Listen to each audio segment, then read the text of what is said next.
परमेश्वर के दास ने जब भविष्यवाणी किया, उसको पूरा होने में थोड़ा समय लगता है। हालेलुया।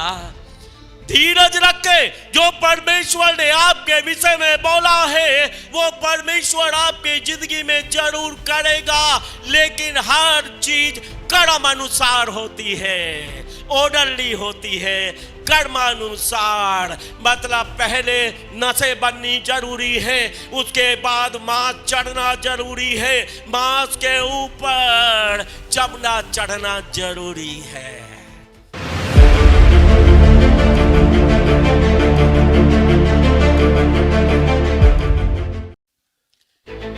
यहाँ पर एक परमेश्वर का सामर्थी और अभिषिक्त नबी है। अचानक प्रभु से बातचीत करता है और परमेश्वर की सामर्थ उसके ऊपर उतरती है। परमेश्वर का आत्मा उसके भीतर समा जाता है और परमेश्वर उसे उठाकर एक तराई में, एक मैदान में लेकर जाता है, जो मैदान सूखी हड्डियों से भरा हुआ था। चारों तरफ सूखी हड्डियां फैली हुई थी और परमेश्वर उसे हड्डियों के चारों तरफ घुमाता है और वो चारों तरफ देखता है कि चारों तरफ सूखी हड्डियां बिछी हुई है। इस व्यक्ति को सामर्थ मिली है, प्रभु की शक्ति इसके ऊपर प्रकट हुई है, इसके भीतर परमेश्वर का आत्मा समा गया है। और लोग सोचते हैं जब पवित्र आत्मा से मैं भर चुका हूं, जब प्रभु का सामर्थ्य मेरे भीतर है, तो प्रभु मुझे बहुत अच्छी अच्छी जगह घुमाएगा, बहुत अच्छी अच्छी जगह सैर कराएगा। अब मैं अच्छी अच्छी जगह घूमूंगा, मजे करूंगा, क्योंकि परमेश्वर का सामर्थ, उसका आत्मा मुझ में भर गया।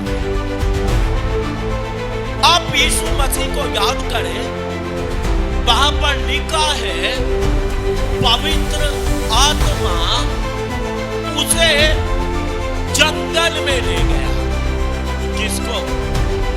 यीशु मसीह। यीशु मसीह पवित्र आत्मा से भरा हुआ है और पवित्र आत्मा उसे जंगल में ले जाता है और लिखा ताकि शैतान से उसकी परीक्षा हो सके। इस बात को समझना है, पवित्र आत्मा जंगल में ले जाता है और शैतान उसकी परीक्षा करता है। किसकी? पवित्र आत्मा से भरे हुए यीशु मसीह की। कहाँ है पवित्र आत्मा से भरा हुआ यीशु मसीह? जंगल में है। ये पवित्र आत्मा से भर चुका है नबी, और कहाँ? तराई में है, ऐसी तराई में जहां सूखी हड्डियां भरी हुई है।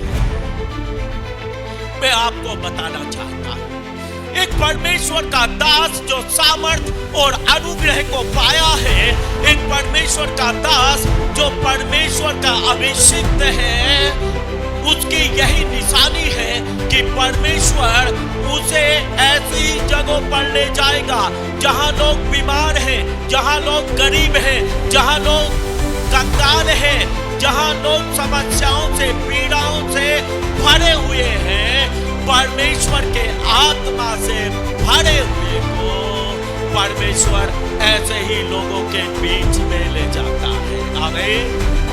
मैंने अपने जीवन में देखा है प्रभु मुझे ऐसी ही जगह ले गया है। सैकड़ों गांव में मैं गया, सुसमाचार प्रचार किया, लोगों के लिए प्रार्थना किया, मीटिंग्स किया। परमेश्वर ने वहां लोगों का भला किया, उन्हें चंगा किया, उन्हें छुटकारा दिया। आमीन, आमीन। परमेश्वर अपने अभिषेक ऐसी जगह ले जाता है जहां लोग पीड़ाओं से, समस्याओं से भरे हुए हैं, क्योंकि परमेश्वर अपने अभिषिक्त दास के द्वारा लोगों के जीवन में बदलाव लाना चाहता है। वो अपने दास के द्वारा लोगों को चंगा करना चाहता है। वो अपने दास के द्वारा लोगों को छुटकारे देना चाहता है। वो अपने दास के द्वारा लोगों की जिंदगी में हरियाली लाना चाहता है, आशीषों की भरपूरी लाना चाहता है। आमीन। यहाँ पर ये परमेश्वर का नबी खड़ा है, सूखी हड्डियों को देख रहा है। फिर परमेश्वर पूछता है, क्या तू विश्वास करता है ये सूखी हड्डियां जी जाएंगी? उसे पूछता है, ये बड़ी कठिन बात है। ये सूखी हड्डियां हैं। इन लोगों को मरे हुए ना जाने कितने साल हो चुके होंगे। पहले हड्डियों के ऊपर से मांस डला होगा, मांस को कीड़े खा चुके होंगे, पूरा चमड़ा खत्म, पूरा मांस खत्म, सूखी हड्डी में बदल जाना ये थोड़े समय में नहीं होता है। इसको हो सकता है 50 साल लगे हो, 100 साल लगे हो, या 1000 साल से यहाँ पर कोई मरा हो जिनकी ये हड्डियां थी। बहुत समय बीत चुका होगा। ऐसा होता है। प्रभु यीशु मसीह के पास शैतान के सताए हुए, बीमारियों के सताए हुए लोग आते हैं। ना जाने कितने सालों से सताए होते हैं। कोई 10 साल से, कोई 20 साल से, कोई 50 साल से। बड़े निराशा में आते हैं और सोचते हैं यहाँ भी पता नहीं हमारे दुख का निवारण होगा या नहीं, हमारी समस्या का निवारण होगा या नहीं। लेकिन परमेश्वर सच्चा है, यीशु मसीह सच्चा है। वो लोगों के दुखों का निवारण करता है, वो लोगों की समस्याओं का निवारण करता है। चाहे लोग 30 साल से, चाहे 50 साल से दुखी हो, लेकिन परमेश्वर उनकी पोजीशन में, उनके हालातों में बदलाव लेकर आता है। आमीन। यहां पर सूखी हड्डियों के बारे में पूछता है अपने दास से कि क्या तू विश्वास करता है ये हड्डियां जी सकती है? और वो बोलता है, हे मेरे परमेश्वर, ये बात तो तू ही जानता है। Hallelujah, hallelujah. ये बात तो परमेश्वर ही जानता है, ये बात तो परमेश्वर ही कर सकता है कि वो सूखी हड्डियों में जान डाल दे। ये केवल परमेश्वर ही करता है। परमेश्वर का दास सच बोलता है, प्रभु तू ही जानता है और तू ही ये सब कुछ कर सकता है। आमीन। और जब वो ये बोलता है, परमेश्वर बोलता है, इन सूखी हड्डियों से कह दे ये जी। हालेलुया। बोलता है, मैं इन सूखी हड्डियों के ऊपर नसें चढ़ा दूंगा, नस बनेंगी इनके ऊपर, मांस चढ़ाऊंगा इन सूखी हड्डियों के ऊपर, और मैं चमड़ा चढ़ा दूंगा मांस के ऊपर, और मैं इनमें सांस को संवारूंगा। Hallelujah, hallelujah. इन सूखी हड्डियों से, हालेलुया, इन सूखी हड्डियों से कह दे कि परमेश्वर तुम्हारे ऊपर नशे चढ़ाने के लिए जा रहा है, तुम्हारे ऊपर मांस चढ़ाने के लिए जा रहा है, तुम्हारे ऊपर चमड़ा चढ़ाने के लिए जा रहा है और तुम्हें जीवन देने के लिए जा रहा है। इन सूखी हड्डियों से भविष्यवाणी करके कहते, हालेलुया।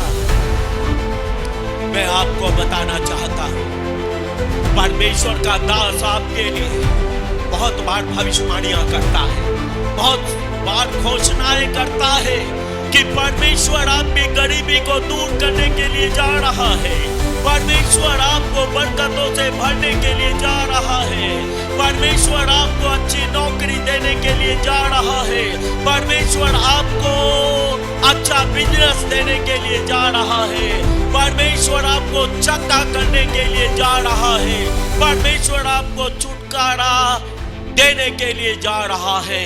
ये परमेश्वर का दास अपनी ओर से नहीं बोलता, बल्कि पवित्र आत्मा बोलता है। कलीसिया से बोल दे, परमेश्वर ऐसा करने के लिए जा रहा है। हालेलुया। क्योंकि परमेश्वर जानता है वो आपकी गरीबी को दूर कर सकता है, परमेश्वर जानता है वो आपको चंगा कर सकता है, परमेश्वर जानता है वो आपके हालात को बदल सकता है।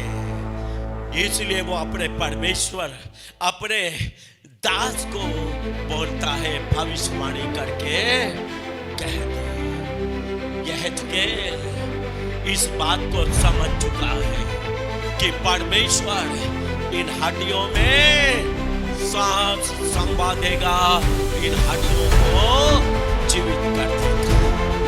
आमीन, आमीन। और वो भविष्यवाणी करना शुरू कर देता है, वो भविष्यवाणी करना शुरू कर देता है। सूखी हड्डियों पर नसें बननी शुरू हो जाए, इनके ऊपर मांस बनना शुरू हो जाए, इनके ऊपर चमड़ा चढ़ना शुरू हो जाए, इनमें सांस आ जाए, वो भविष्यवाणी करना शुरू कर देता है। Hallelujah, hallelujah. मैं आपको बताना चाहता हूं, यहां पर लिखा है, जैसे उसने भविष्यवाणी करके कहा वैसे ही हड्डियों पर नसें चढ़नी शुरू हो गई, वैसे ही मांस चढ़ना शुरू हो गया, वैसे ही चमड़ा चढ़ना शुरू हो गया। हालेलुया। मैं आपको बताता हूं, ये दुनिया है, यहाँ हालात बदलने में थोड़ा समय लगता है।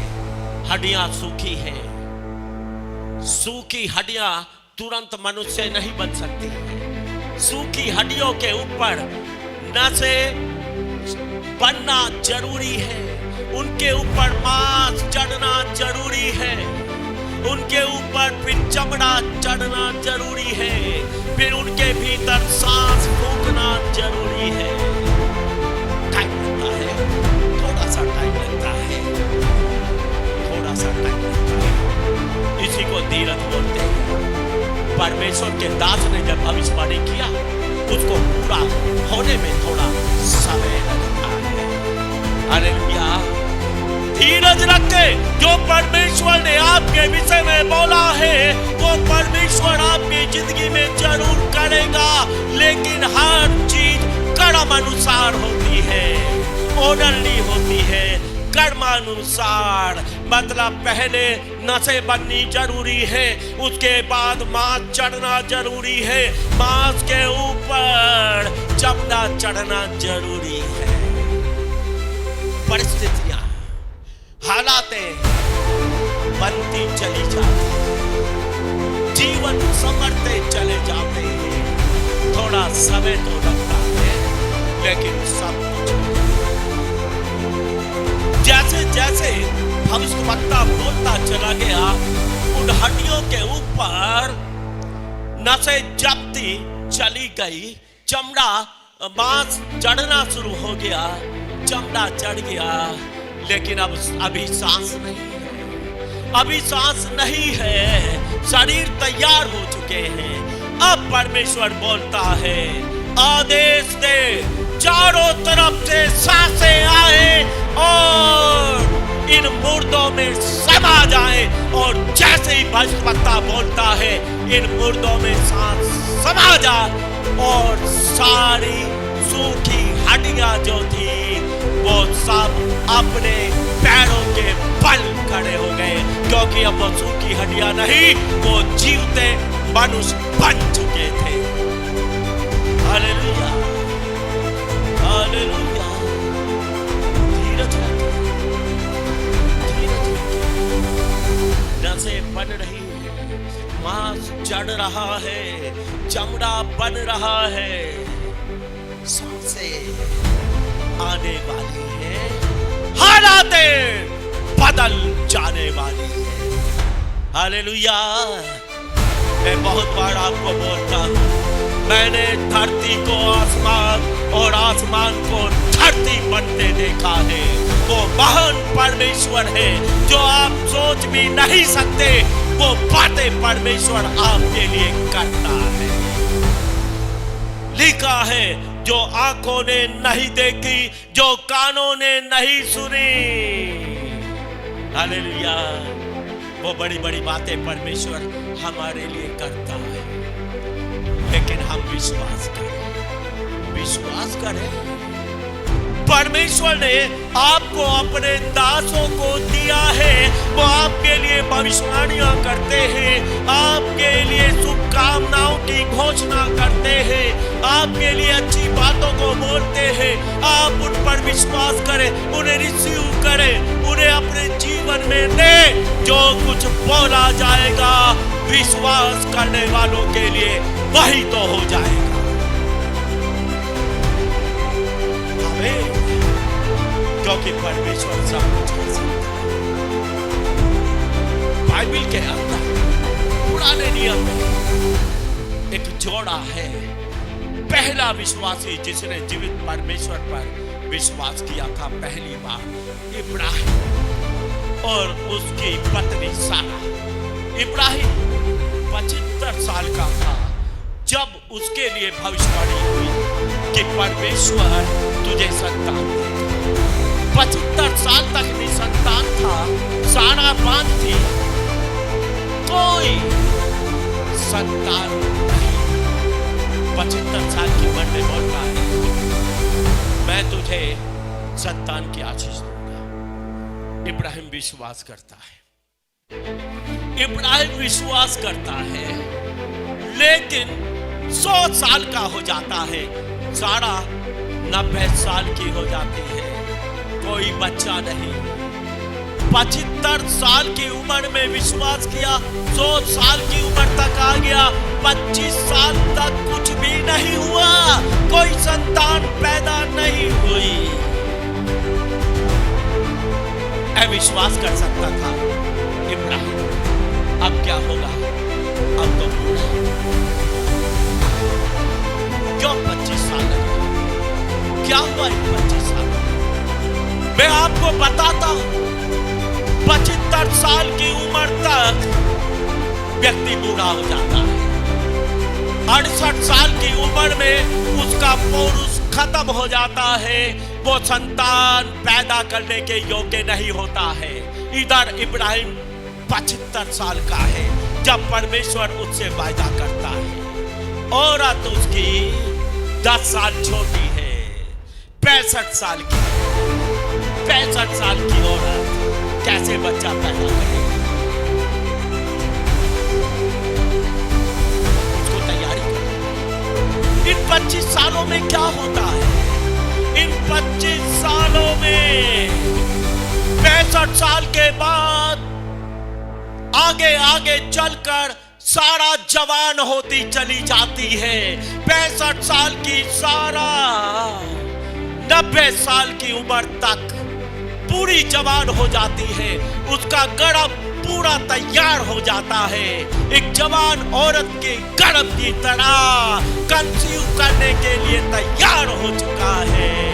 सारा का गर्भ इन 25 सालों में ये हुआ था। आपको पता है, आपको पता है, सारा 90 साल की होने के लिए जा रही थी और सारा को उठा लेता है एक राजा, क्योंकि उसको बताया जाता है पूरे देश के अंदर सारा जैसी जवान और खूबसूरत औरत कोई भी नहीं। सारा 90 साल की जो होने वाली है, बूढ़ी औरत, उसको राजा उठाता है। राजा, उसकी सुंदरता की चर्चा राजा तक पहुंच जाती है। क्यों? ये 65 साल की बूढ़ी औरत की चुड़िया एक एक साल में उड़ती जा रही थी। चेहरा सुंदर होता जा रहा था, उसका जवान शरीर जो बूढ़ा था वो जवान होता जा रहा था। 90 साल की उम्र तक एक बड़ी तैयारी थी सारा की कि वो बच्चा जन्म दे सके। हालेलुया। ये बात नहीं थी कि परमेश्वर ने कुछ नहीं किया, बोलकर चुपचाप बैठ गया। नहीं, वो चुपचाप नहीं बैठा था, वो सारा के शरीर को तैयार कर रहा था, वो इब्राहिम के शरीर को तैयार कर रहा था। अब 100 साल का इब्राहिम फिर से जवान हो चुका था, फिर से पौरुष उसके भीतर आ चुका था, फिर से वो बच्चा पैदा करने की शक्ति को पा चुका था। हालेलुया। 25 साल लगे परमेश्वर को ये शरीर है इब्राहिम का जिसको 25 साल लगे, ये शरीर है सारा का जिसको 25 साल लगे। और जब दोनों तैयार हो गए, मैं आपको बताना चाहता हूँ 100 साल की उम्र में इब्राहिम ने एक संतान की आशीष को प्राप्त की जो परमेश्वर ने उनसे वादा किया। हालेलुया। ताली नहीं बजाएंगे आप? हालेलुया। अब आपको पता है 100 साल की उम्र में एक बेटे को पाया। इब्राहिम इतना जवान हो चुका था और कुछ सालों बाद जब सारा मर गई उसकी पत्नी, उसने 120 साल के करीब की उम्र में दूसरा ब्याह किया था, क्योंकि इब्राहिम का शरीर जवान था और उसको एक पत्नी की आवश्यकता थी। और उसके बाद भी उसने अपनी दूसरी पत्नी कतूरा से बहुत सारी संतानें पैदा की। आमीन। क्योंकि जो आशीष परमेश्वर आपको देगा उसको कोई छीन नहीं सकता है। हालेलुया। आप सोचते हैं भविष्यवाणी हुई थी, अभी तक तो पूरी नहीं, वो पूरी होगी, काम चल रहा है। सारा का शरीर जवान हो रहा है, उसका गर्भ तैयार हो रहा है, इब्राहिम का पौरुष बढ़ रहा है, वो संतान पैदा करने के काबिल बनता जा रहा है। हालेलुया। वही तो आपके जीवन में भी हो रहा है। जो भविष्यवाणियां हुई है वो उसके लिए परमेश्वर आपके जीवन को तैयार कर रहा है, आपके परिवार को तैयार कर रहा है, आपके जॉब को, आपकी क्वालिफिकेशन को तैयार कर रहा है, ताकि आप उस मुकाम पर पहुंच जाएं जिस मुकाम पर परमेश्वर आपको पहुंचाना चाहता है। हालेलुया। हालेलुया। क्योंकि यीशु मसीह बोलता है पृथ्वी और आकाश टल जाएंगे पर मेरा वचन नहीं टलेगा। हालेलुया। हालेलुया। मैं आपको बताना चाहता हूं, मैं अमेरिका गया हूं और दूसरे देशों में गया हूं। मेरे लिए भविष्यवाणी हुई 15 साल पहले। भविष्यवाणी अमेरिका, इंग्लैंड, 15 साल तक कुछ भी नहीं हुआ, कुछ भी नहीं हुआ। 15 साल बहुत होते हैं। मैं सोचता रहा प्रभु के अच्छे अच्छे दासों ने भविष्यवाणी की, लेकिन मैं तो अभी तक कहीं बाहर जा नहीं सका। लेकिन मैं आपको बताना चाहता हूँ 15 साल के बाद जब भविष्यवाणियां पूरी होना शुरू हुई तो मैं परमेश्वर का दास 10 देशों में परमेश्वर की महिमा के लिए जा चुका है। आज तो मेरा मन अमेरिका से, इंग्लैंड से, कनाडा से बढ़ चुका है।